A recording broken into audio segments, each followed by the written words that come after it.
Today is a Monday, the 11th of January 2021. And what we're doing in coming here to train our minds, to cultivate them, is very important.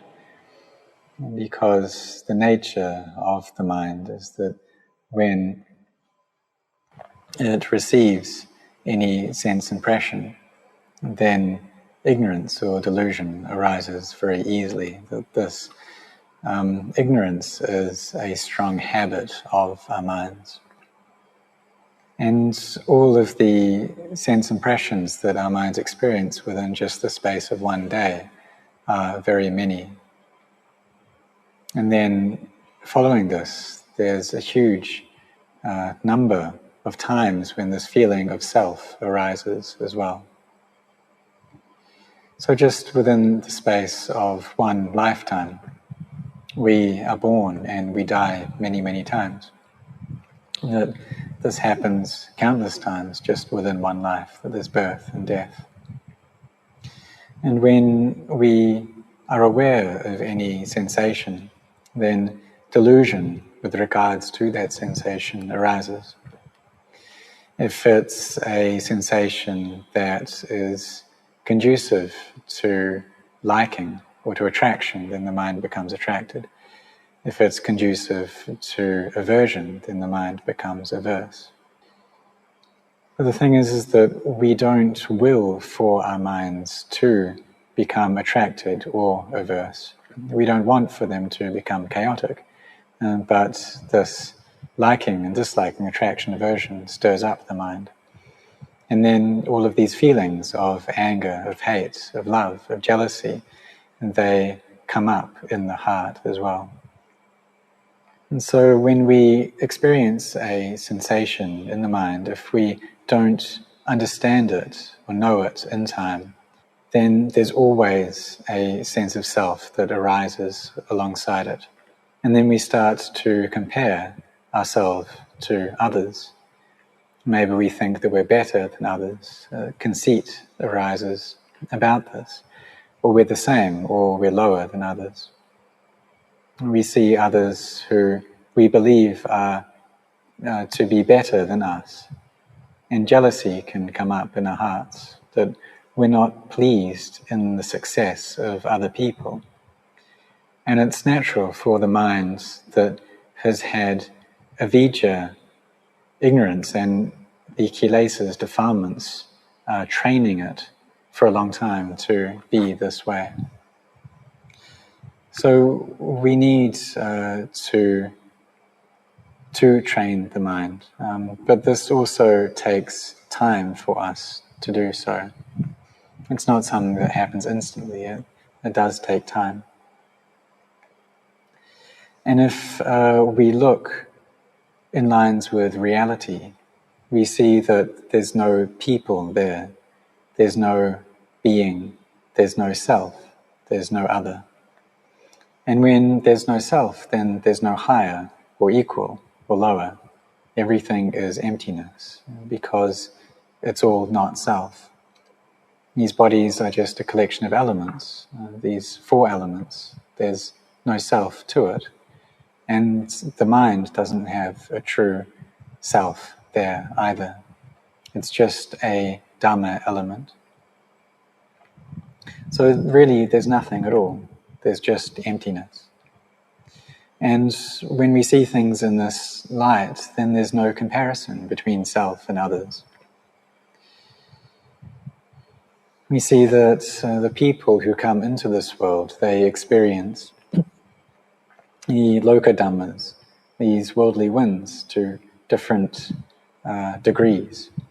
And some people, they can gain wealth and status and praise and pleasure without much difficulty. But for other people, it can be very tough for them to experience these things and to gain these things. But alongside these positive sides of the worldly winds, there's also the negative side, the side that we don't like, that of loss of wealth, loss of status, disparagement or criticism and pain. And they come as pairs. But no matter to what degree we experience these pleasurable or unpleasurable sides of the bodily winds, everyone has to die. And that's what happens to all beings in this world. Or rather, it's difficult for us to see this, to see everything as being empty, but it's not something that's above our abilities.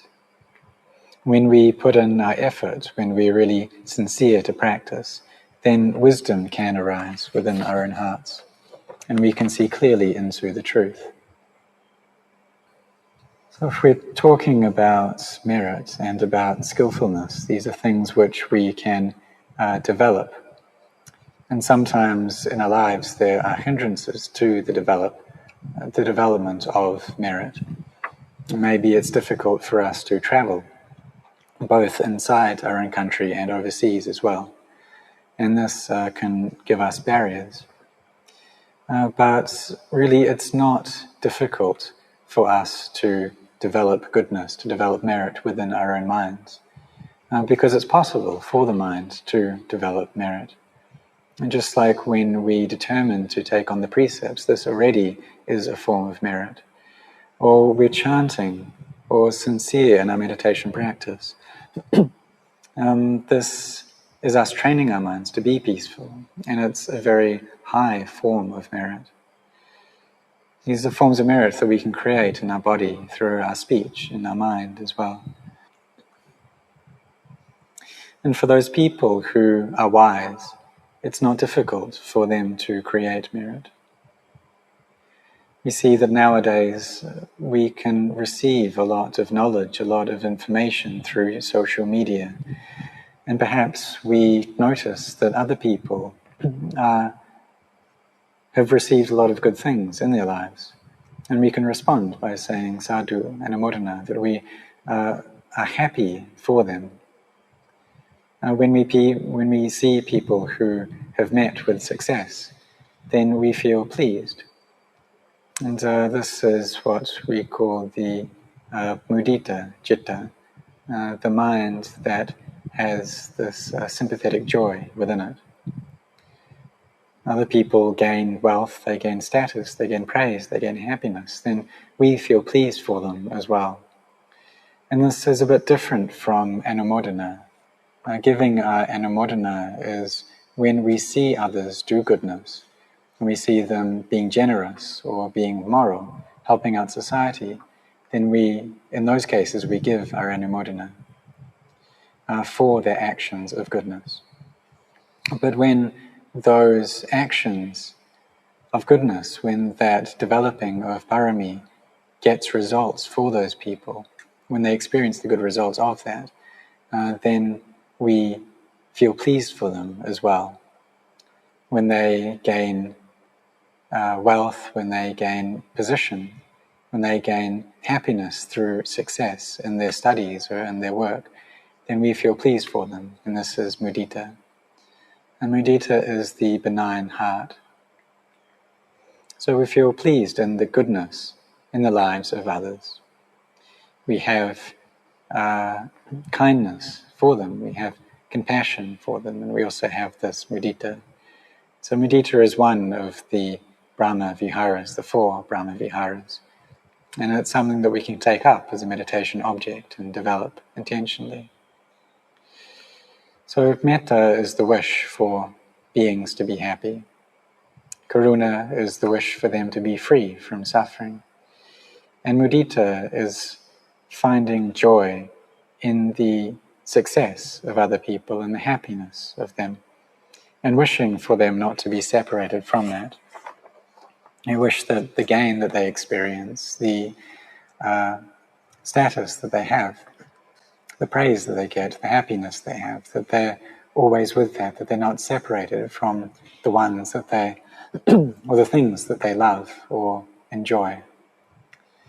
So this mudita citta, it helps to suppress jealousy, because it's the nature of the mind that has been under the sway of defilements for a long time to get jealous, because it has the sense of self.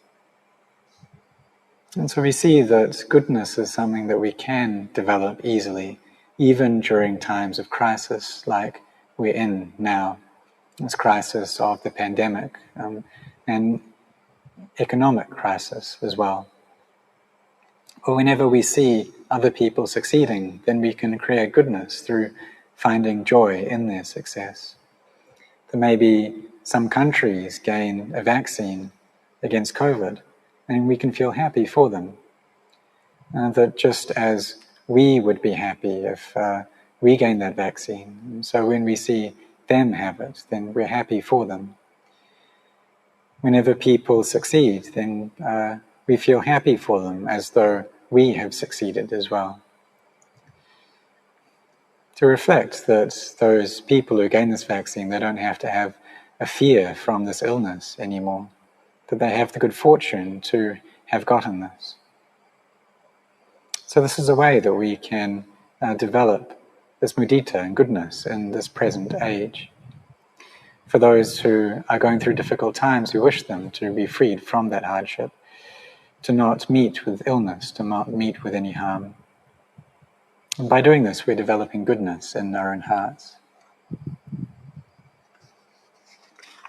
So for those people who have the barami, who have wisdom, they are able to develop goodness, to develop skillfulness in this way. And the skillfulness is that which takes care of our hearts, because we see that these hearts bear great importance. They're something that are very valuable. The external wealth that we have, this too has value to it, but it's the mind that is of most importance.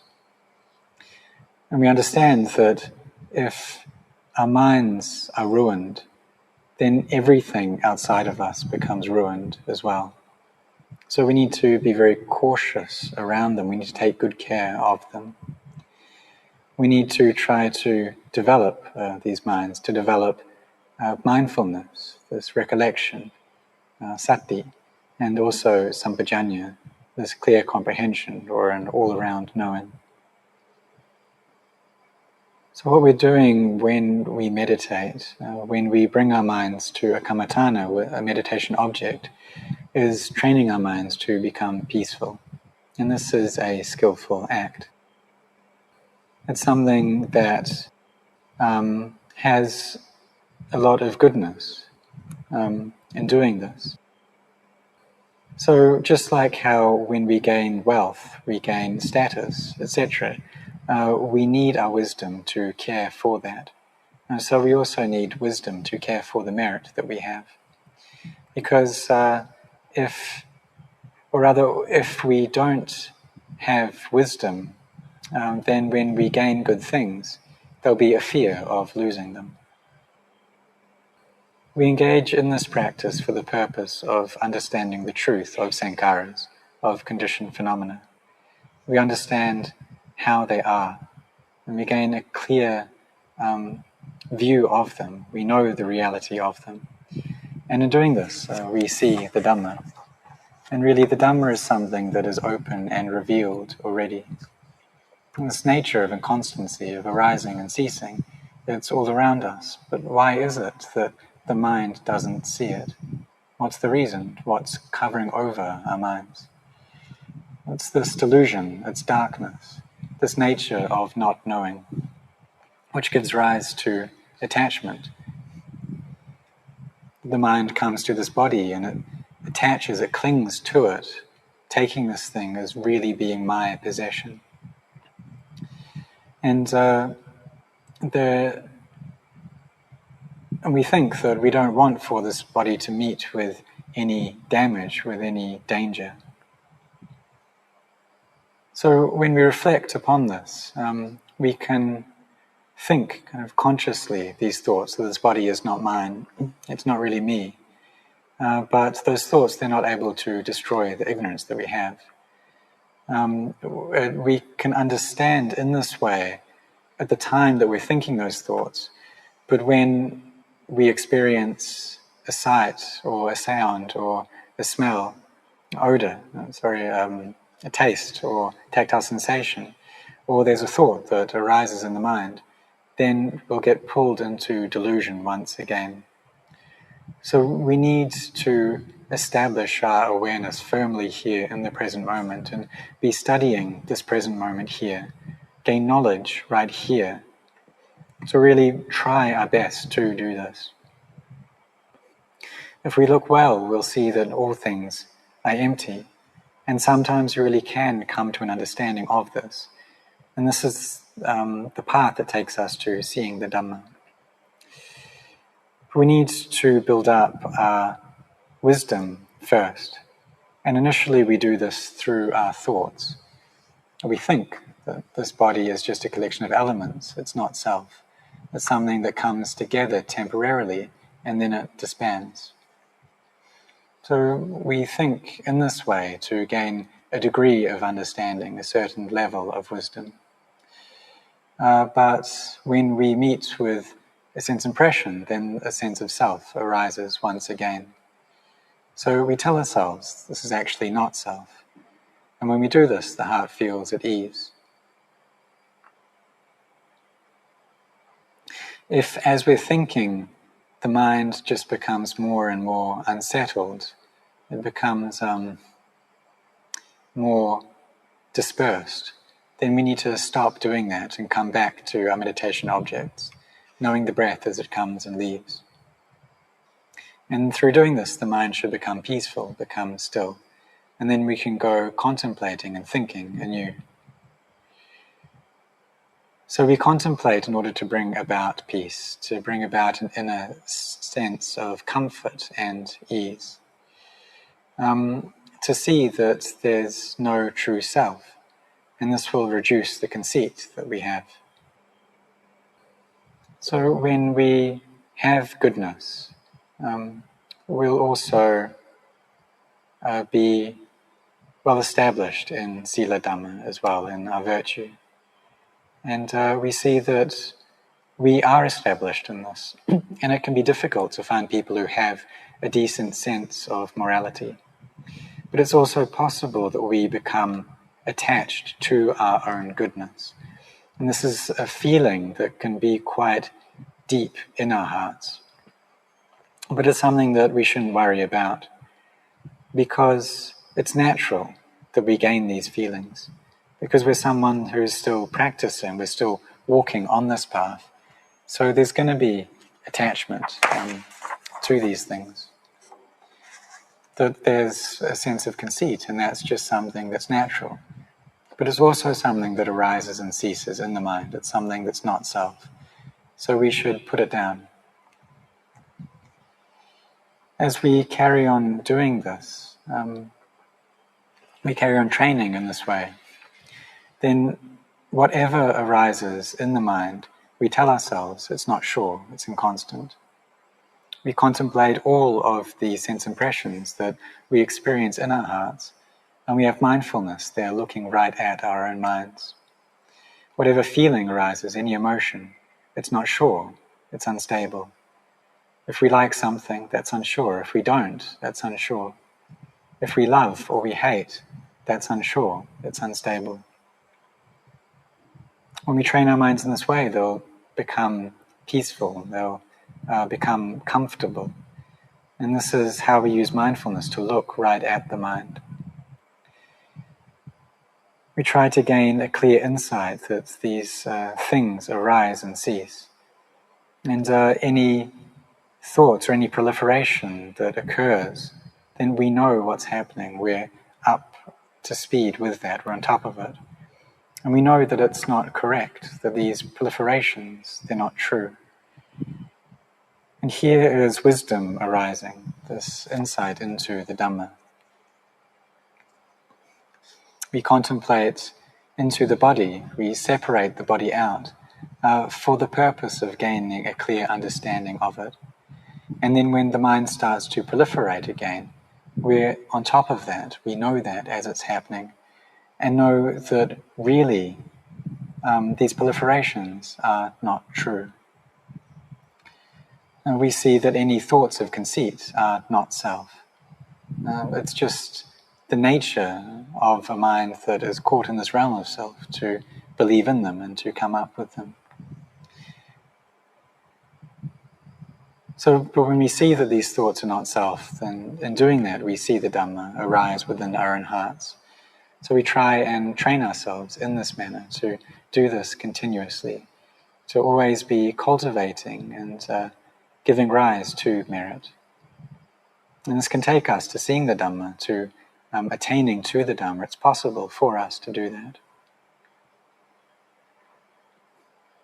So if we have wisdom, then we'll be able to look at our lives, and that even in this time of crisis, it's still very possible for us to give rise to goodness, to develop merit.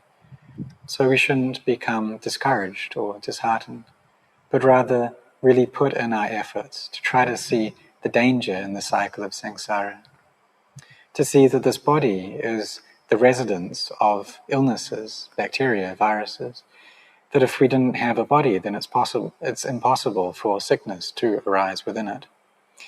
Because sickness gets born here in this body. When we have cells, then there'll be illnesses that try to destroy those cells.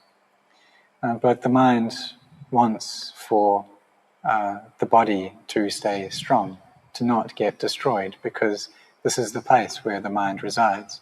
So it tries to protect this body.